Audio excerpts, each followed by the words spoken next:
Энэ онд шинээр мэндэлсэн хүүхдийн түгээмэл нэрсийг гаргажээ. Үндэсний хэмэл оюуны мэрэгжлийн зөвлөлт байгуулагдлаа.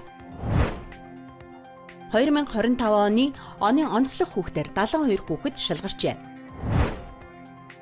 Сэлэнг аймгийн Цагааннуур суманд 90 хаах аврах анги байгуулагдлаа. Орон сууцны үнийн индекс 12.7%-аар өсжээ. Брэдэд Хонконг ханиадны вирусны гаралт эрс нэмэгдэжээ. Ice Global-ийн цөөн хормын мэдээ эхэлж байна. Үндэсний статистикийн хороо энэ онд шинээр мэндэлсэн хүүхдүүдийн түгээмэл нэрсийг судлан гаргажээ. Монголчууд энэ онд шинээр мэндэлсэн эрэгтэй хүүхдэд Тэнүүн, Хангаа, Тогтуун зэрэг нэрийг хамгийн түгээмэл өгсөн бол эмэгтэй хүүхдэд Амин Эрдэнэ, Амингоо, Англиун гэсэн нэрүүдийг өгчээ. Улсын хэмжээнд оны эхний 11 сарын байдлаар 49.8 мянган хүүхэд шинээр мэндэлээд байна. Үндэсний хэмэл оюуны мэрэгжлийн зөвлөл байгуулагдаж албан ёсоор үйл ажиллагаагаа эхлүүлснээр зарлалаа.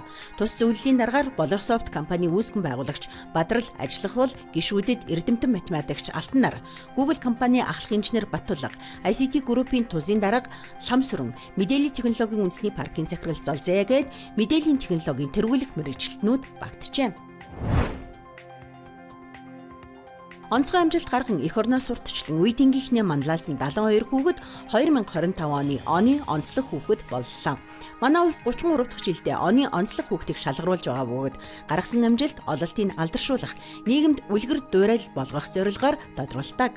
2025 онд оюун ухаан, сурлаг, урлаг, уран бүтээл, биеийн тамир, спорт, байгаль хамгаалал гэх мэт 10 төрлөөр үндэсний болон олон улс төв дэлхийн түвшинд амжилт гаргасан 1263 хүүхэд өрсөлдөжээ. Сэлэнг аймгийн Цагааннуур суманд Түшиг, Сүгатар, Зүүн бүрэн, Хушаац зэрэг 4 сум болон Булган аймгийн Сэлэнг сумтай хилэлдэг. Байгаль газар зүүн байршлаараа ойн төмөр, зуд, усны осол зэрэг гамшиг, аюулт үзэгдэл өндөртэй бүс нутаг юм.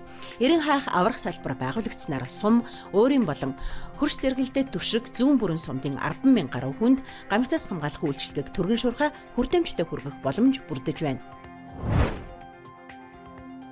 Шинэ орон сууцны үн өмнөх оны мөн үеэс 11%, өмнөх сараас 1% өсжээ. Тэгвэл хуучин орон сууцны үн өмнөх оноос 13.9%, өмнөх сараас 1.2%-аар тус өссөн байна. Шинэ орон сууцны үн Скватер дүүрэгт хамгийн өндөр буюу 5.9 сая төгрөг байгаа бол хуучин орон сууцны үн Хаанвал дүүрэгт хамгийн өндөр буюу 879 мянган төгрөгөөр өссөн байна. Харин Баянгол дүүрэгт хамгийн бага буюу 378 мянган төгрөгөөр өсжээ.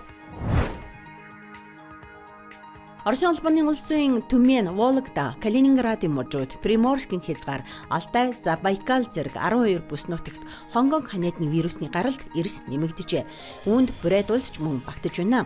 Өндөр халуурах, толгой эргэх, өвдөх, ханиалгах, булчин, үе мөч, нүд өвдөх зэргээр гинэт илэрдэг тус вирус хүндэрсэн тохиолдолд ойролцоогоор 5 өдөр үргэлжилдэг. 2-7 хоногт бүрэн эдгэрдэг байна.